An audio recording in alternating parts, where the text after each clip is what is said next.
अच्छा जी, तो आज का हमारा टॉपिक रेटिकुलोसाइट काउंट। रेटिकुलोसाइट्स, सबसे पहले हमें ये पता होना चाहिए रेटिकुलोसाइट्स होते क्या हैं। जैसे कि आपने बताया कि इरिथ्रोपोएटिक, आपने इरिथ्रोपोइसिस भी पढ़ी होगी, तो उसमें हमारी स्टेजेस होती हैं। आरबी एक मेच्योर आरबीसी बनने से पहले बहुत सारी स्टेजेस हैं जिनसे वो गुजर के प्रॉपर एक मेच्योर आरबीसी बनता है, जिसमें 6 स्टेजेस हैं। प्रोनॉर्मोब्लास्ट है, फिर बेसोफिलिक नॉर्मोब्लास्ट है, पॉलीक्रोमैटोफिलिक नॉर्मोब्लास्ट, ऑर्थोक्रोमिक एंड रेटिकुलोसाइट्स, और फिर बिल्कुल उसके बाद मेच्योर आरबीसी। तो it's the second last stage of the process of erythropoiesis, जिसमें मेच्योर आरबीसी बन रहा होता है। और ये है क्या, ये इमेच्योर ही है that contain remnants of cytoplasmic RNA and organelles such as mitochondria and ribosome. मतलब कुछ सेल की जो ऑर्गेनेल्स हैं वो अभी उनके बाकियात, उनके रेमनेंट्स मौजूद होते हैं सेल के अंदर, और खास तौर पे जो राइबोसोमल आरएनए होता है ना, वो मौजूद होता है। तो एक मेच्योर आरबीसी में आपको पता है न्यूक्लियस नहीं होता, सिर्फ साइटोप्लाज्म ही होता है और हीमोग्लोबिन का कंटेंट होता है। तो ये ऑर्गेनेल्स वगैरह के कुछ रेमनेंट्स जिसमें मौजूद होते हैं वो रेटिकुलोसाइट्स हैं। जब वो उसमें से निकल जाते हैं तो फिर वो एक मेच्योर आरबीसी जो है बन जाता है। रेटिकुलोसाइट काउंट आखिर इसकी इम्पोर्टेंस क्या है या हम क्यों करते हैं। एक बहुत इंपॉर्टेंट डायग्नोस्टिक टूल है, reflection of amount of effective RBC production. Main हमें इस टेस्ट से जो बात पता चलती है वो है कि आरबीसी प्रोडक्शन यानी एरिथ्रोपोइसिस जो है वो ठीक हो रही है या नहीं हो रही। हमारी बोन मैरो में जो आरबीसी की प्रोडक्शन है दैट इज टेकिंग प्लेस, और वो नॉर्मल है या नहीं है। Develop and mature in bone marrow, ये बोन मैरो में ही बनते हैं और पेरिफेरल ब्लड में आते हैं, लेकिन सिर्फ वहां पर एक दिन के लिए रहते हैं। इनकी प्रोडक्शन और मेचोरेशन वहीं पे हो रही होती है। और जो पेरिफेरल ब्लड है, मतलब हमारा जो ब्लड उसमें आते तो हैं but they stay only 1 day, और फिर वो मेच्योर आरबीसीज में कन्वर्ट हो जाते हैं। यानी कि हमारे ब्लड में नॉर्मली कुछ ना कुछ रेटिक्स की अमाउंट मौजूद होती ही है, अगर आप इस चीज को देखें। और ये मैंने आपको बताया कि इन्हें रेटिक्स कहते ही क्यों है, क्योंकि रेटिकुलर का मतलब होता है नेटवर्क, एक जाल। तो इन सेल्स के अंदर हमें एक मैश लाइक सी माइक्रोस्कोप के अंदर हमें एक नेटवर्क सा नजर आता है। डिफरेंट छोटे छोटे फाइबर्स नजर आ रहे होते हैं। और वो फाइबर्स क्यों नजर आते हैं, वही जो रेमनेंट्स उसमें मौजूद है अभी सेल के अंदर, जो साइटोप्लाज्मिक राइबोसोमल आरएनए हैं और बाकी माइटोकॉन्ड्रिया राइबोसोम्स वगैरह के। लाइफ स्पैन 1 दिन का है इनका पेरिफेरल ब्लड में, और 2 से 3 दिनों का बोन मैरो, मतलब बोन मैरो में ये 2 से 3 दिन तक मौजूद होते हैं, और पेरिफेरल ब्लड में ये 1 दिन होता है, and then they converted into mature RBCs. Life span of RBC तो आपको पता है ये 120 डेज होता है। अच्छा, नॉर्मल वैल्यूज के हम आगे बात। क्लिनिकल सिग्निफिकेंस इसकी क्या है कि डिक्रीज्ड रेटिकुलोसाइट काउंट आपका कब होता है, बल्कि हम ये परसेंटेज में रिपोर्ट करते हैं एट बर्थ। मतलब अभी एक छोटा बेबी है तो उसका जो रेटिकुलोसाइट काउंट है वो 2 to 6% होगा। जो 5 साल का है वो 0.2 से 5% नॉर्मल रेटिकुलोसाइट काउंट की परसेंटेज है, और एडल्ट्स में ये सिर्फ 0.2 से 2% नॉर्मल है। अगर ये परसेंटेजेस डिक्रीज्ड हैं या इंक्रीज्ड हैं तो फिर there is some underlying abnormality. तो डिक्रीज रेटिकुलोसाइट काउंट की कुछ कॉजेज जो हैं वो यहाँ लिखी हैं।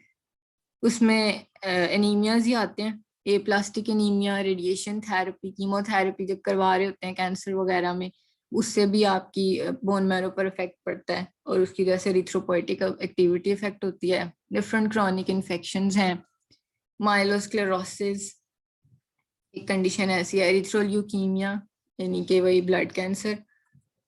सो और इंक्रीज रेटिकुलोसाइट काउंट की कुछ कंडीशंस हैं, sideroblastic anaemia, haemolytic anaemias, pernicious anaemia. सब कंडीशंस आपको डिटेल में पढ़ाई जाएंगी, कुछ पढ़ा भी दी होंगी। तो thalassaemia, acute and chronic blood loss, polycythaemia, इन सब की डायग्नोसिस में फिर रेटिक्स काउंट जो है वो काफी इंपॉर्टेंट रोल प्ले कर रहा होता है। इम्पॉर्टेंट डायग्नोस्टिक टूल है, एनीमियाज को डायग्नोस करने के लिए हम यूज करते हैं और इसके अलावा अगर डायग्नोसिस नहीं करना तो कभी कभार के हम जो ट्रीटमेंट कर रहे हैं किसी पेशेंट का, वी हैव डायग्नोस्ड कि उसको ये एनीमिया था या कुछ था, अब हम उनको मेडिसिन दे रहे हैं, तो फिर हमने ये भी देखना है कि क्या हमारी मेडिसिन से उनकी जो एरिथ्रोपोइसिस है वो ठीक हुई है कि नहीं हुई। तो उसमें भी हम रेटिक काउंट, सिर्फ ये नहीं कि हम डायग्नोस्टिक टूल के तौर पर इसको यूज करते हैं, अपनी जो मेडिसिन हैं या ट्रीटमेंट है उसको भी चेक करने के लिए कि क्या वो पेशेंट उसको रिस्पॉन्ड कर रहा है। और bone marrow function, similarly bone marrow function की रिकवरी अगर देखनी है, जैसे एप्लास्टिक एनीमिया में बिल्कुल लॉस्ट हो जाता है, तो फिर आप अगर उसको कर रहे हैं ट्रीट, तो फिर वो किस तरह से रिकवरी को आप असेस करेंगे कि वो ठीक हो रहा है कि नहीं हो रहा। तो बोन मैरो की एबिलिटी है ये रेटिकुलोसाइट प्रोडक्शन, और अगर ये हो रही है इट डज मीन कि वो ठीक हो गया है, रिकवरी की तरफ जा रहा है पेशेंट। अब स्टेनिंग की बात कर लेते हैं कि किस तरह से रेटिकुलोसाइट्स को हम स्टेन करते हैं। They are visualised by staining with vital dyes. There are some vital dyes named as new methylene blue, brilliant crescile blue, pure azure blue, मतलब इनमें से आप कोई भी एक यूज कर सकते हैं। That precipitates the ribosomal RNA and organelles forming a filamentous reticulum. The main difference इसका RBC के साथ यही होता है कि उसमें रेमिनेंट्स मौजूद हैं रेटिक्स में, तो वो उनको जो स्टेन कर देगा आपके पास सब केमिकल, वो हम यूज कर रहे होते हैं। और ये सारे बेजोफिलिक हैं क्योंकि आपका आरएनए एसिड होता है, राइबोन्यूक्लिक एसिड, तो वो उसके साथ उसको कंबाइन होकर अच्छे तरीके से स्टेन कर देता है। स्टेन प्रिपरेशन में जैसे अगर हम ब्रिलियंट क्रिसाइल ब्लू यूज कर रहे हैं, तो ये कुछ क्वांटिटीज लिखी हैं कि 1 ग्राम आपने ये लेना है, सोडियम सिट्रेट लेना है 0.4 ग्राम, एंड नॉर्मल सेलाइन उसमें 100 ml मिक्स करके अच्छी तरह उसको मिक्स करना है। और रेफ्रिजरेशन, इसका टेम्परेचर मेंटेन करना ज़रूरी है, और फिल्टर भी करना होता है ताकि वो कोई क्लियर हो जाए बिल्कुल और अच्छा स्टेनिंग रिजल्ट हमें दे। स्पेसिमेन हम क्या यूज करेंगे इस मकसद के लिए, EDTA एंटीकोagulated ब्लड चाहिए हमें। The anticoagulant that is use should be EDTA vial में ब्लड हो, और या फिर अगर कोई बच्चा है तो फिर फ्री फ्लोइंग कैपिलरी ब्लड भी, क्योंकि उनका इतना ज्यादा ब्लड छोटे बच्चों का आप नहीं निकालते कि वो उसमें आ सके, तो फ्री फ्लोइंग कैपिलरी ब्लड लेकर उसको भी इस्तेमाल किया जा सकता है। बहुत इजी प्रोसीजर होता है इसका। ये है कि आपने ना बिल्कुल आइसोटोनिक बनाना होता है कंसंट्रेशन, मतलब अगर आपने 2 से 3 ड्रॉप्स स्टेन के लिए हैं तो आपने 2 से 3 ड्रॉप्स ही स्पेसिमन जो है आपका ब्लड वो लेने हैं। 2 से 3 ड्रॉप स्टेन के एक छोटी ट्यूब में लिए, ऑयल में लिए, और उतने ही ऑलमोस्ट अपने ब्लड के ड्रॉप्स लिए, उनको थोड़ा मिक्स किया, and then you incubate that mixture at room temperature तो नहीं, खैर you incubate that mixture at 35 to 37, room तो वो होता है 25। खैर ये आप इसको करते हैं, वाटर बाथ होता है हमारे पास, उसमें इंक्यूबेशन करते हैं, उसका टेम्परेचर 37 पे या 36 पे सेट करके 10 से 15 मिनट या 20 मिनट। और ब्लड के ड्रॉप्स आप तब ज्यादा ले सकते हैं कि जब अगर आपको पता है कि एक पेशेंट को एनीमिया, उसकी आपने CBC देखी हुई है, complete blood count, you know कि इसको सीवियर एनीमिया है, तो फिर जो एनीमिक पेशेंट है उनमें तो उसके लिए आप फिर क्वांटिटी थोड़ी ज्यादा कर लेते हैं ड्रॉप्स की।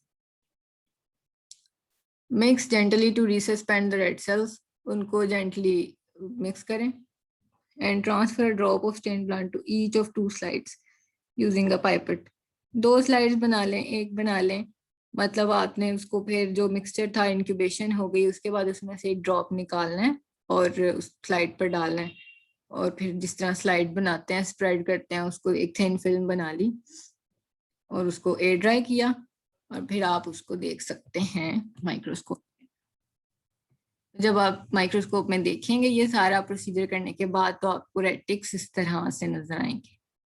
ये जो है जिनके अंदर आपको इन्फ्लुएंस नजर आ रही हैं, छोटे छोटे ग्रेन्यूल्स नजर आ रहे हैं, नेटवर्क नजर आ रहा है, दीज आर द रेटिक्स, और जो बिल्कुल क्लियर है वो RBCs हैं।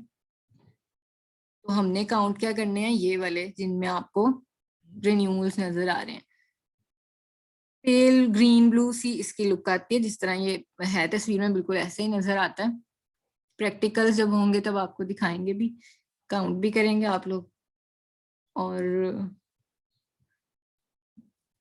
अब काउंटिंग किस तरह से, हमारा मेन जो मकसद जिसके लिए हमने सारी स्टेनिंग किया सब किया है वो है काउंटिंग, किस तरह से आपने करनी है।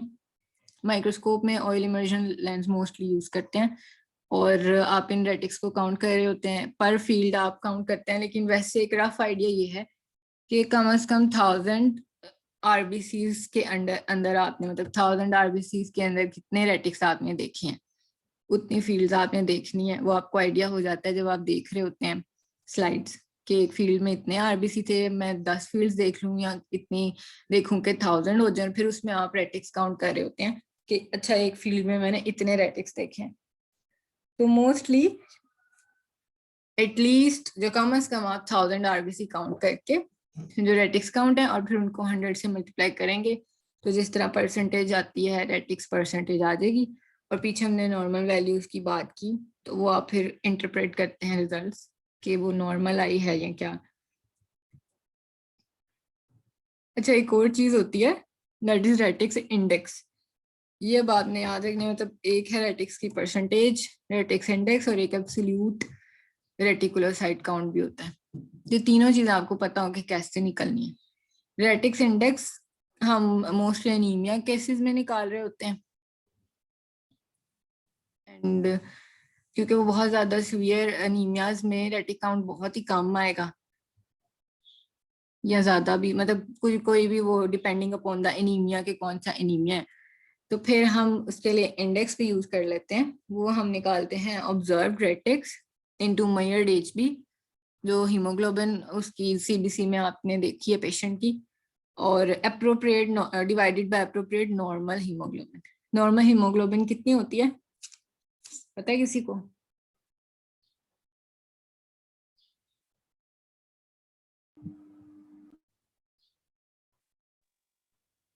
मैम फीमेल में होती है हमारे पास 12 से 15 तक, और मेल में हमारे पास होती है 13 टू 15 तक। ठीक, खैर फीमेल की थोड़ी आपने ज्यादा बता दी है, लेकिन ठीक है। तो हम इसको हीमोग्लोबिन के साथ नॉर्मल उसमें डिवाइड करेंगे तो आपके पास इंडेक्स की वैल्यू आ जाएगी। इसको हम परसेंटेज में रिपोर्ट करेंगे। 1 to 3% आपका नॉर्मल रेटिकुलोसाइट इंडेक्स है, 1 to 3%, ये भी याद रखना है। And what is absolute reticulocyte count? It is the actual number of reticulocytes. अब ये पीछे तो हम परसेंटेजेस की बात कर रहे थे। 1 लीटर होल ब्लड में, पूरे ब्लड में कितने आपको रेटिक्स नजर आ रहे हैं या मौजूद हैं, और इसको आप किस तरह कैलकुलेट करेंगे? It is calculated by multiplying reticulocytes percentage by RBC count and dividing by 100। यानी जो सीबीसी आपने किया है पेशेंट का कंप्लीट ब्लड काउंट टेस्ट, उसमें आपको आरबीसी काउंट नजर आता है, मिलता है, वहां से देख के आप उसका, आपने जो परसेंटेज रेटिक्स निकाले हैं उनको मल्टीप्लाई करें और डिवाइड करेंगे 100 से, तो आपके पास ये एक काउंट आ जाएगा प्रॉपर कि कितनी क्वांटिटी है। पीछे तो हम बार बार परसेंटेजेस में बात कर रहे थे। ये हैं 3 टर्म्स वेरी इंपॉर्टेंट जो आपसे पूछ सकते हैं कि ये क्या, किस तरह से कैलकुलेट होती हैं। some factors which can affect the test, ये मतलब सम फॉल्स पॉजिटिव या नेगेटिव टाइप रिजल्ट्स दे सकते हैं कि मतलब हम उसमें रेटिक्स की हवाले से जो इंटरप्रिटेशन कर रहे हैं कि पेशेंट इज एनीमिक और पेशेंट में प्रोडक्शन ज्यादा हो रही है erythropoietic activity, there are some medicine जो कि वैसे आपका पेशेंट में भी नॉर्मल हो, लेकिन वो मेडिसिन लेने से उसका बोन मैरो एक्टिविटी या एरिथ्रोपोइटिक एक्टिविटी डिस्टर्ब हो जाती है, तो वो फिर ऐसी पिक्चर आती है कि शायद ये खराब है या प्रॉब्लमेटिक है, बट वो होता नहीं है। वो उन मेडिसिन का, ये जो कुछ मेडिसिन के नाम लिखे हैं, इनका असर होता है। तो ये कुछ फैक्टर्स हैं जो, मतलब अगर आपको ऐसी पिक्चर लग रही है पेशेंट की, तो आपने बाकी सारी चीजों को कोरिलेट करना है, सीधा उसको एनीमिक या कुछ डिक्लेयर नहीं कर देना। आप पूछ भी सकते हैं कि अच्छा आप कोई ऐसी ड्रग तो नहीं ले रहे या आपको रेडिएशन थेरेपी तो नहीं है।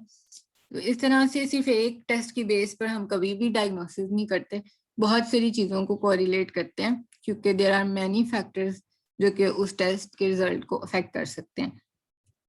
जैसे सल्फोनामाइड एंटीबायोटिक्स हैं, वो भी लेने से रेटिक काउंट इरिथ्रोपोएटिक इफेक्ट होती है, एक्टिविटी बोन मैरो की।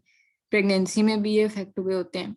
एंड कोई रिसेंट ब्लड ट्रांसफ्यूजन हुआ है कि मतलब जैसे पेशेंट वैसे एनीमिक था लेकिन उसको तो ब्लड लगाया है, वो फिर आपको नॉर्मल पिक्चर नजर आएगी, बट इनफैक्ट वो तो ब्लड ट्रांसफ्यूजन की वजह से नॉर्मल आ रही है। तो ये हैं कुछ चीजें जो हिस्ट्री, आप इसको कहते हैं कि आप हिस्ट्री लेते हैं पेशेंट की, ताकि आप प्रॉपरली क्लियरली सही तरीके से इंटरप्रेट कर सकें कि रिजल्ट्स क्या हैं और हमने किस तरह से उसको रिपोर्ट करना है। कोई क्वेश्चन, कोई कंफ्यूजन आप लोगों ने पूछनी है कुछ?